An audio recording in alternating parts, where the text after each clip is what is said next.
Welcome back to my channel. This is Chindraj talking to you. Friends, in this lesson, I would like to teach you some spoken English tips.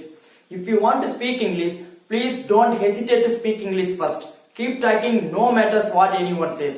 Okay friends, இன்னைக்கு இந்த வீடியோல நான் உங்களுக்கு கொடுக்க போற tips என்ன அப்படினு கேட்டிங்கனா polite offers. Polite offers அப்படினா ஃபர்ஸ்ட் நமக்கு என்ன அப்படினு தெரியணும். நம்ம வீட்டுக்கு நம்மளோட பெரியவங்க யாரோ ஒருத்தங்க வந்திருக்காங்க அப்படினா அவங்களுக்கு நம்ம சிலதெல்லாம் ஆஃபர்ஸ் பண்ணுவோம். அந்த மாதிரி தண்ணி குடிக்கிறீங்களான்னு கேட்போம், டீ குடிக்கிறீங்களான்னு கேட்போம், காஃபி குடிக்கிறீங்களான்னு கேட்போம். இந்த மாதிரி சில விஷயத்த நம்ம வந்து ஆஃபர் பண்ணுவோம்.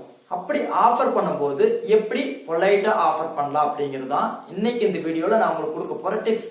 இந்த மாதிரி பொலைட்டா ஆஃபர் பண்றதுக்கு இங்கிலீஷ்ல வந்து எப்படி சென்டென்சஸ் மேக் பண்ணலாம் அப்படின்னா அதுக்கு ஒரு ஸ்ட்ரக்சர் இருக்கு. அந்த ஸ்ட்ரக்சர் வந்து உங்களுக்கு கிளியரா தெரியணும். அப்படி ஸ்ட்ரக்சர் தெரிஞ்சா மட்டுமே உங்களால வந்து ஓனா ஃப்ரேசஸ் வந்து மேக் பண்ண முடியும். அப்படி இல்லைன்னா நீங்க வந்து 2-3 ஃப்ரேசஸ் வச்சு அதை அப்படியே வந்து மெமரைஸ் பண்ணி பேச ஆரம்பிப்பீங்க. சோ அது வந்து இங்கிலீஷ் வந்து கத்துக்கிறதுக்கு வந்து பெஸ்ட் மெத்தட் அப்படின்னு கேட்டீங்கன்னா நோ. ஓகே, எப்பவுமே வந்து ஸ்ட்ரக்சர் கிளியரா தெரிஞ்சுக்கிட்டு நாமளே வந்து ஓனா வந்து ஃப்ரேசஸ் வந்து மேக் பண்ணணும். அப்படி மேக் பண்ணா மட்டுமே தான் நம்மளால வந்து வெரி சூனா வந்து நம்மளால வந்து இங்கிலீஷ் பேச முடியும். ஓகே ஃப்ரெண்ட்ஸ், சோ இந்த மாதிரி பொலைட் ஆஃபர்ஸ் வந்து என்ன ஸ்ட்ரக்சர் அப்படின்னு பார்த்தலாமா?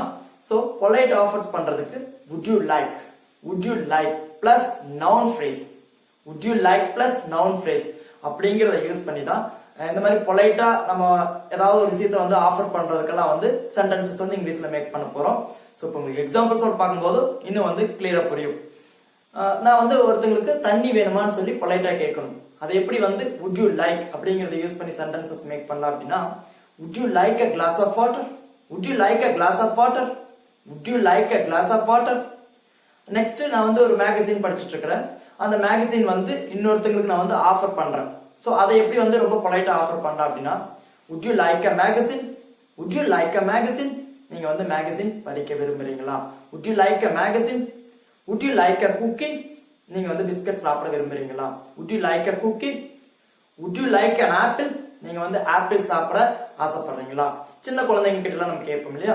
சோ பெரியவங்க கிட்டயும் மரியாதையா பேசலாம். சோ பொலைட்டா வந்து ஆஃபர் பண்றதுக்கு நம்ம சின்ன பசங்க கிட்டயும் நம்ம வந்து பொலைட்டா ஆஃபர் பண்ணலாம். சோ ஆப்பிள் சாப்பிட்டு இருக்கிறோம், நம்ம ஒரு பையன் பாக்குறான் அப்படின்னா would you like an apple, would you like some milk, would you like some coffee, would you like some tea. இந்த மாதிரி எதெல்லாம் வந்து நீங்க பொலைட்டா ஆஃபர் பண்ணணும் அப்படின்னு சொல்லி ஆசைப்படுறீங்களோ அதுக்கு வந்து இங்கிலீஷ்ல would you like some noun phrase அப்படிங்கறத யூஸ் பண்ணி சென்டென்சஸ் வந்து ஈஸியா மேக் பண்ணலாம்.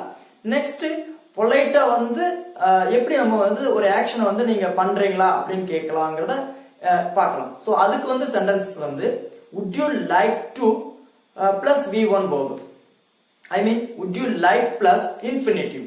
infinitive அப்படினாலே 2 plus V1 verb இல்லையா? சோ அது உங்களுக்கு கிளியரா தெரியும். So would you like to அப்படினாலே வந்து உங்களுக்கு இன்ஃபினிட்டில would you like யூஸ் ஆகுது அப்படின்னு நீங்க தெரிஞ்சுக்கணும். Okay, so would you like to plus V1 verb இதுதான் ஸ்ட்ரக்சர். இத வச்சு தான் சென்டென்சஸ் மேக் பண்ண போறோம். சோ இது உங்களுக்கு எக்ஸாம்பிள்ஸோட பார்க்கும்போது இன்னும் கிளியரா புரியும். நீங்க வந்து வர விரும்புறீங்களா அப்படின்னு சொல்லிட்டு நான் வந்து ஒருத்தங்க கிட்ட பொலைட்டா கேக்குறேன். அது எப்படி கேட்கலாம் அப்படின்னா would you like to come, would you like to come, would you like to go. நீங்க வந்து போக விரும்புறீங்களா, போக ஆசைப்படுறீங்களா? would you like to tell, would you like to speak English, would you like to learn English, would you like to cry. அழுக விரும்புறீங்களா? would you like to laugh, would you like to learn, would you like to go, would you like to sit down. இந்த மாதிரி பஸ்ல எல்லாம் போகும்போது இது use பண்ணலாம். would you like to sit down. நீங்க உட்கார விரும்புறீங்களா? would you like to sit down, would you like to stand, would you like to write, would you like to read, would you like to sleep, would you like to have a lunch. lunch சாப்பிட விரும்புறீங்களா? would you like to have a lunch, would you like to have a breakfast, would you like to buy a mobile, would you like to jump, would you like to think. இந்த மாதிரி நீங்க எவ்வளவு phrases வேணுமோ அவ்வளவு sentences வந்து உங்களால ஓனா make பண்ண முடியும். இது இந்த ஸ்ட்ரக்சர் பாத்தீங்கன்னா would you like plus infinitive, would you like plus infinitive. so infinitive அப்படினாலே 2 plus V1 verb தான். I mean only base form of verb தான். there is no ed, there is no ing. so would you like plus noun phrase அப்படினா வந்து பொலைட்டா offer பண்றது would you like would you like plus infinitive அப்படினாலும் பொலைட்டா வந்து நாம ஒரு விஷயத்தை வந்து அடுத்தவங்க கிட்ட கேக்குறது. Okay friends, I hope this lesson was very useful to you. I'll see you soon again some other interesting class. Until bye bye, take care.